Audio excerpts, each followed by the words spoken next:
Hello, my bookish friends. My name is Steph, and I'm going to try and film a video very quickly. We're just going to see how we go. Basically, as you might be able to tell from the title, I've been going through a slow ease away from reading YA. I thought that I would be reading YA until I was in my 50s, and I thought I would still love it, and I would still think it was the best thing since sliced bread. Unfortunately, that's not the case. I really don't find myself gravitating towards any of the any of the YA books on my shelves anymore.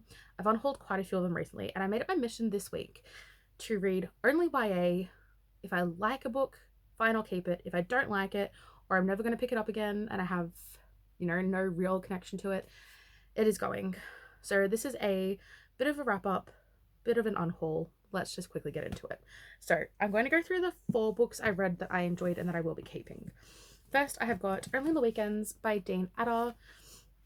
This is a free verse novel about a 15-year-old named Mac who is a hopeless romantic and ends up stuck between 2 boys, one who's not out of the closet and one who is, one who doesn't really show much affection, one who does. I really liked it. I'm keeping it. I also read my first Rachel and Solomon book, which is We Can't Keep Meeting Like This. This was about 2 friends that had a falling out, stopped talking, and what happens when they reconnect over a summer. Both their families work in the wedding industry. It was adorable. I really liked it, so it's staying.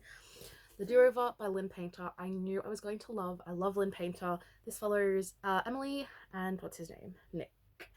And she basically gets stuck in a time loop on Valentine's Day where the worst possible thing in every situation in her life happens, and she has to figure out what to change to make the time loop break, and I loved it. The last one I read and enjoyed enough to keep is Famous in a Small Town by Emma Mills, which I'm really, really glad about. I recently read Lucky Caller, and I didn't like it, and I unhauled it straight away, but this was definitely a win.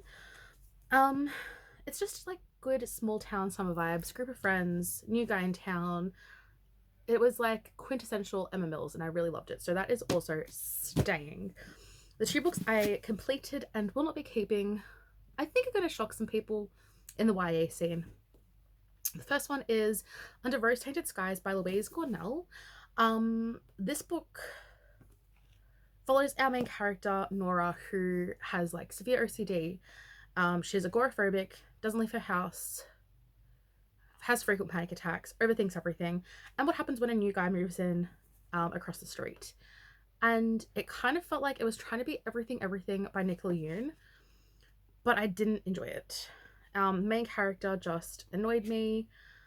The relationship was just very surface. I didn't really enjoy it, so I'm getting rid of that. Despite how beautiful the cover is, it is getting unhauled. And I'm also unhauling Clap When You Land by Elizabeth Acevedo. I did not enjoy this book. We follow 2 girls who have the same father, but they don't know about each other. So for 3 months a year, the father goes to the Dominican Republic to live with one of the sisters, and the other 9 months of the year, he has his normal life with his other daughter. And after he dies in a plane crash on the way to the Dominican Republic, the 2 girls find out about each other, and the whole thing is found family, grieving, trying to kind of, especially for both of the girls, they think their dad is their dad and no one else's dad, and having to come to terms with the fact that he had a whole other life they didn't know about. I can see why some people would like it. I personally did not. I have no connections to this book. I didn't get emotional. I didn't really care about the characters. I didn't find either of them particularly likable, so this one is also going. Now, oh my god, there's too many books. We're getting into more of the unhaul section, books that I haven't read but I'm still just going to get rid of. The first one is Always Never Yours by Emily Wibberley and Austin Sigmund Brocker. This is, I believe, the first book by this writing duo, and I'm 108 pages in and nothing's happening. I'm not really enjoying it. We're following our main character, Megan. She is the girl that every guy dates before he finds his true love. She's the Rosalind in Romeo and Juliet, and then she gets cast as Juliet in her school play, and I don't care. It's such a beautiful cover, but I don't. I said to my friend Sarah before, I'm I'm 100 pages in and I'm not enjoying it. She's yeah, stop reading it. I think, or maybe my brother said that. Either way, I haven't finished it. I am going to unhaul it. And because I'm being real cutthroat with YA books this week, I will also be getting rid of Time of Our Lives by Emily and Austen. I don't know which Shakespeare play this is a retelling of. I think all of their YA books are retellings. But based off of what I've read from Always Never Yours, I'm going to get rid of Time of Our Lives.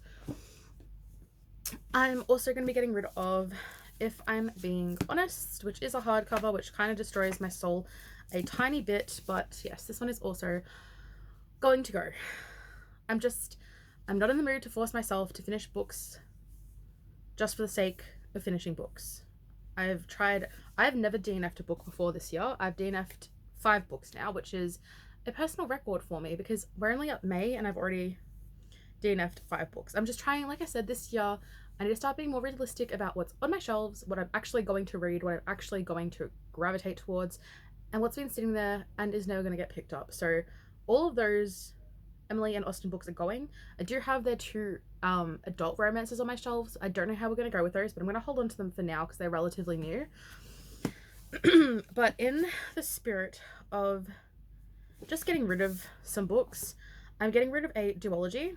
So we've got The Exact Opposite of Okay and A Girl Named Shameless. These 2 are really cute on the shelf together.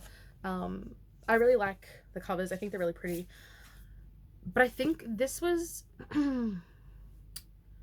this was around the time I was just stocking up on all the like feminist YA books about girls who are oppressed, standing up for themselves, girls being slut shamed, girls being assaulted and no one caring about it, girls being discriminated against in high school. And while I think these books are probably going to really resonate with some young teenage girls, I'm past that point in my life. Like, I don't really find those stories particularly interesting, especially not fictional ones. I think I would probably enjoy like a non-fiction book about that sort of stuff, but I'm not gravitating towards those anymore. The next 2, the last 2 books I'm unhauling, I'm not sure what I'm doing with them just yet because I haven't even attempted to read these. One of them has been on my like kind of TBR probably since 2015. It's called Annie and Oliver by Robin Benway. But it's a hardcover, and hardcovers take up so much space. And if I haven't read the book, or I don't think I'm going to pick up the book, it's just a waste of space to me. So I think I'm getting rid of that one before I even start it. This book has a beautiful cover. So this is another one that I'm not 100% sold on, but I still think I'm going to get rid of it because I've only ever liked it being on my shelves because it is beautiful. But I don't think that's a good enough reason to keep a book anymore. So I'm going to unhaul The Wrong Side of Right by Jen Marie Thorne. It is such a cute cover. The spine is like a pinky, orangey, like burnt sunrise or sunset. It is a beautiful cover. I just don't know what it's about. A smart romantic debut about finding your family but losing your path. Set against a backdrop of politics, family, and first love comes a story of personal responsibility, complicated romance, and trying to discover who you are, even as everyone tells you who you should be. Again, I know who I am now. I don't need like YA books to kind of give me any confidence in that. So that is also going to be going. So out of the 6.5 YAs that I read this week, I'm keeping 4. I'm unhauling 3 plus an extra 6 books. So I'm getting rid of 8 and I'm keeping 4, which I think I'm happy with. That's a 33% retention rate. It's under 50 and I'm going to take it. I'm just going to take it. Oh, actually there's another book I wanted to unhaul. 2 actually. I'm also going to unhaul some Sarah Dessen.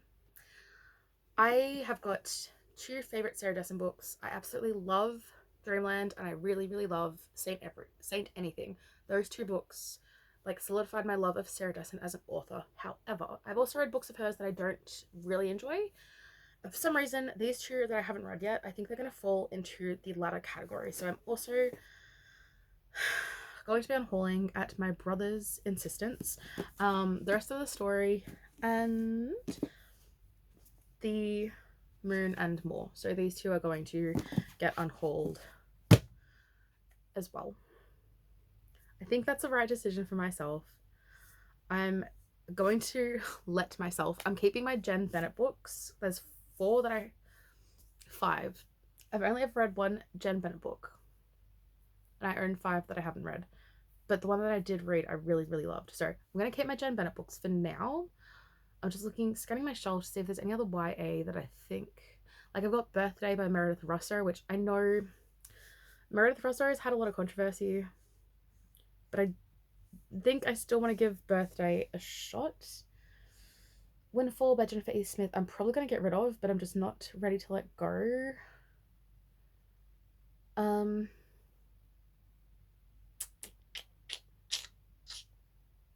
there's a couple of others that I've just picked up randomly from like Depop for $10 that I've heard about, but I don't know if I'm going to read them. I don't know, but look, this was just a short update, I guess more for myself to catalog my YA journey, because yeah, I think I'm just getting too old. It's really sad because, like, if you're older than me, I'm 27, if you're older than me and you still read YA, or you're younger than me, you're 20s and you're still reading YA, I'm glad that you enjoy it. Like, I'm so glad that you have held on to your love of YA. Especially YA contemporary romances that are like, especially when they're set like at a high school. Like, the only book that I'm keeping, The Do-Over, was set at high school, but the majority of the book wasn't actually at the high school. I'm thinking maybe I just don't like YA books set in a high school setting, but that's, it's an untested theory. I haven't really thought too much about it. I need to start being realistic about what has earned its place on my shelves and what hasn't. Speaking of, this is my favorite bookcase, right? It's like my beautiful bookcase where, like, it looks kind of messy from here, but IRL, it's very much the most organized part of my bedroom. Hi. And I think I'm going to clear up some shelf space on that bookcase, because I'm considering having a Kerri maniscalco like dedicated shelf. I've never dedicated a bookshelf to an author before, but I love Kerri maniscalco, so I'm thinking it's probably time to do that. So that's probably going to happen tonight after I finish this video. We shall see. But that was just a quick, oh my god, it's only 13 minutes. That's the shortest video I've ever uploaded. This video is more for me than anyone else, but if you watched it and enjoyed it, let me know. If you read YA, tell me why you like it. If you've stopped reading YA, tell me why you stopped, and tell me what's your like singular favorite YA novel of all time, which is a really tough question because I don't even know how I'd answer it. My favorite YA of all time, oh my gosh, god, I don't even know the answer to that. So if you can come up with your own answer, I'd be very impressed, and I will see you lovely people later.